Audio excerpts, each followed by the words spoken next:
فوت ہو گئے ان کی قبروں پہ جایا کرو، وہاں بیٹھ کے قرآن پڑھا کرو۔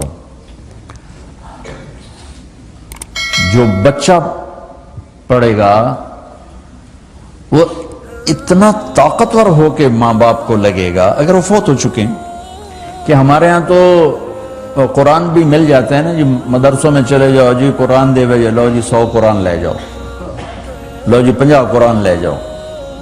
اتنی حماقت ہے، مولوی صاحب ذرا چھوڑا نو گل دے جی ماں جی واسطے قرآن پڑھا ہونا، چھوڑا دی ماں تا نہیں مری، میری ماں مری۔ ہمارے ایک رشتہ داروں کے نا وہ تھا ختم، والدہ فوت ہو گئی، تو میں بھی گیا ہوا تھا، تو بچے باہر بیٹھے سگریٹ پی رہے اور مدرسے کے بچے بلائے ہوتے کمرے میں قرآن پڑھنے کے لیے۔ میں کہا چلو میں بھی، میرے نان کہیں چوائی، میں کہا چلو میں بھی تھوڑا قرآن پڑھ لوں۔ میں جا کے قرآن کھول کے پڑھنا شروع کر دیا۔ تھوڑی دیر بعد مجھے محسوس ہوا کہ یہ بچے قرآن نہیں پڑھ رہے۔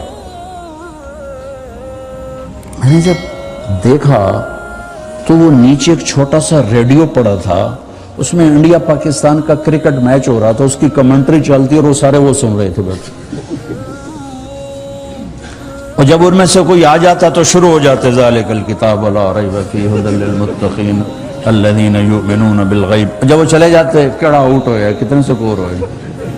1 گھنٹہ یہ تماشا ہوتا رہا اور میں بیٹھا دیکھتا رہا۔ 1 گھنٹے بعد جا کر کہنے کہ قرآن مک گیا، وہ کمنٹری مک گئی ہے، ہن کی ثواب گیا اما نو، کمنٹری دا ثواب گیا، قرآن دا ثواب تا نہیں گیا، کیونکہ اس پاگل نے خود ماں کے لیے پڑھنا تھا، اس نے ماں کے لیے بھی کرائے پہ قرآن لے لیں۔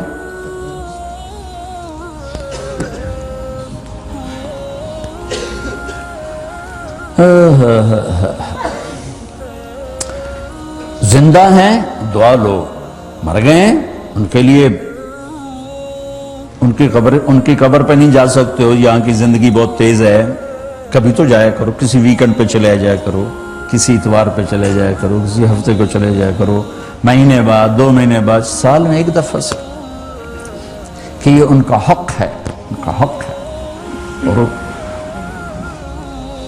ابن القیم رحمۃ اللہ علیہ نے ایک واقعہ لکھا ہے کہ عبداللہ بن مطرف رحمۃ اللہ علیہ نے خواب دیکھا کہ قبریں پھٹیں اور لوگ نکلے اور کوئی چیز ایسے اٹھا رہے ہیں، ایسے اٹھا رہے ہیں، ایسے اٹھا رہے ہیں۔ ایک آدمی نکلا اور جا کر ایک درخت سے ٹیک لگا کے بیٹھ گیا۔ یہ اس کے پاس جا کر کہتے ہیں بھئی آپ کون لوگ ہو؟ وہ کہتے ہیں ہم ایمان والے ہیں۔ کہ یہ کیا ہو رہا ہے؟ کہ جو رشتہ دار ثواب بھیجتے ہیں یہ وہ اکٹھا کر رہے ہیں۔ کہ تم کیوں نہیں اکٹھا کر رہے ہو؟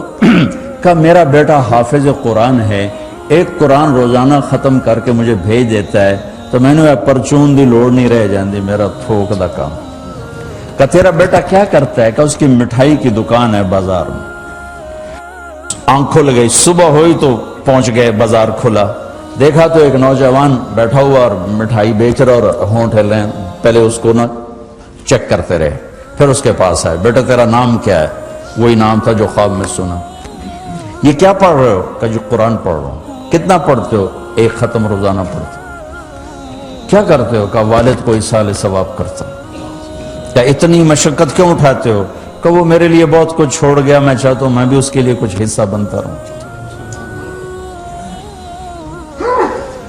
تو یہ والدین کے حقوق میں سے ہے کہ اگر وہ چلے گئے ہیں ان کے لیے ایصال ثواب کرو۔ ہمارے نا ایک فیملی تھی، 22 سال سے ان کے گھر میں مجرا بھی ہوتا تھا، جوا بھی ہوتا تھا۔ تو میں نے سلام دعا بڑھائی اور آہستہ آہستہ اللہ نے فضل فرمایا، سارے توبہ کر گئے۔ تو کہنے کہ ہمیں حج پہ لے چلو، میں حج پہ لے گیا۔